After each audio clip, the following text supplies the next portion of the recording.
Bonsoir à tous, c'est Monsieur Middle. Alors, bonjour à tous, pour vous c'est le jour. Nous reprenons le cours. Donc nous avons terminé la page 8. Alors je vais un peu remettre les choses dans le contexte. Donc nous avons découvert ce qu'était un vecteur. Donc pour rappel, un vecteur c'est une flèche et elle est déterminée par trois choses. Par l'inclinaison de la flèche, le sens de la flèche et la longueur de cette flèche. Donc ici prenons celui-ci. Donc là, nous avons deux vecteurs qui ont la même direction et le même sens, mais pas la même longueur, la même norme, parce qu'on avait vu que norme, c'est le mot qu'on va utiliser pour longueur.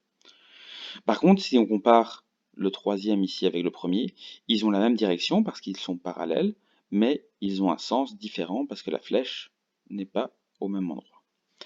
Voilà.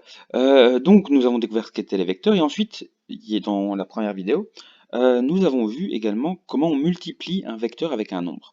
Donc ici, dans cet exemple, pour rappel, donc nous avons un vecteur, et bien deux fois le vecteur, si on fait deux fois le vecteur, c'est même direction, même sens, donc on fait une parallèle, mais deux fois plus longue, tout simplement. Donc multiplier un vecteur par un nombre, ça change juste sa longueur. Attention cependant, si on multiplie par un nombre négatif, la flèche va changer de sens, parce qu'on avait vu que c'était donc ils étaient opposés si ils avaient des flèches d'un sens opposé, mais une même direction. Voilà, ça c'était un bref rappel pour la première vidéo. Alors, nous allons garder ceci. Alors, ceci est très très important, mais nous en parlerons en cours, car c'est cet élément-ci qui paraît assez simple au premier abord, enfin une fois que je l'aurai expliqué, parce que à lire ça paraît compliqué. Une fois qu'on a expliqué, c'est très très simple, et ceci va expliquer également la deuxième partie du chapitre. Donc, très important, ceci on fera en classe. On va donc juste voir des vecteurs collinaires, et donc, pour que deux vecteurs soient parallèles, comme on l'a dit, il faut qu'ils aient même direction. Le sens, on s'en fout. Donc oui, collinaire, excusez-moi, vous pouvez écrire à côté de vecteurs collinaires, parallèle en fait. Collinaire, ça veut dire parallèle, mais en géométrie analytique, on a besoin d'un autre mot. Vous verrez bien plus tard pourquoi on dit collinaire et pas parallèle.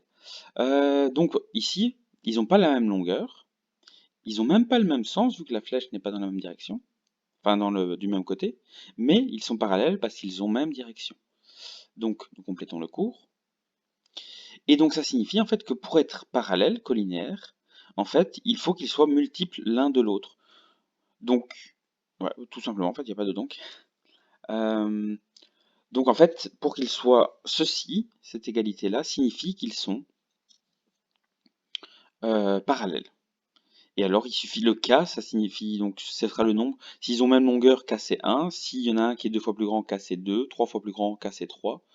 Et s'ils n'ont pas le même sens, il faudra que le K soit négatif. Alors, dernier point, donc ceci sera une petite vidéo parce qu'elle se suit d'une séance d'exercice que vous devrez faire. Donc, nouvelle chose, donc on a vu les vecteurs et on a vu une première opération, c'est un nombre fois un vecteur, qu'est-ce que ça fait? On va maintenant voir ce qui se passe quand on additionne deux vecteurs. Donc ici, qu'est-ce qu'il vous est demandé? Ben, il vous est demandé d'avancer le banc de 3 cases et ensuite de le déplacer de 5 cases vers la gauche. Donc je vais demander à partir de ce dessin-ci, vous avancez la table de 3 cases, 1, 2, 3, vous recréez une table ici, et à partir de cette nouvelle table, vous allez la déplacer de 1, 2, 3, 4, 5 et dessiner une table ici. Une fois que vous aurez dessiné les tables, donc là c'est la table A, B, C, D, la nouvelle table sera A', B', C', D', la troisième table sera A', B', C', D'. Et alors je vais vous demander de représenter ça avec un vecteur. Donc vous placez un point, par exemple vous prenez le point D, vous faites une flèche qui va vers D', qui sera là certainement, et ensuite une autre flèche qui va vers D'. Et en fait, l'idée est la suivante. Donc ce banc a subi un premier déplacement et ensuite un second déplacement. Et si on avait voulu faire ça d'une seule traite, eh bien en fait, on aurait fait un seul trait qui serait ici oblique. Et bien ça, c'est l'addition de deux vecteurs, l'addition de deux déplacements en fait. Donc ici, je vais vous demander de schématiser. Donc prenez ce point, décalez de 3 vers le haut, puis de 5 vers la gauche. Vous aurez donc un premier vecteur qui va de là à là, un deuxième vecteur qui va de ici à là. Et donc l'addition de ces deux vecteurs, ce sera de là à là en diagonale. Donc on obtient ici un déplacement, une translation diagonale. Et donc, et ça vous en avez déjà fait dans votre cours de physique. Pour additionner deux vecteurs, en fait, il faudra, parce que non, les vecteurs ne se touchent pas toujours.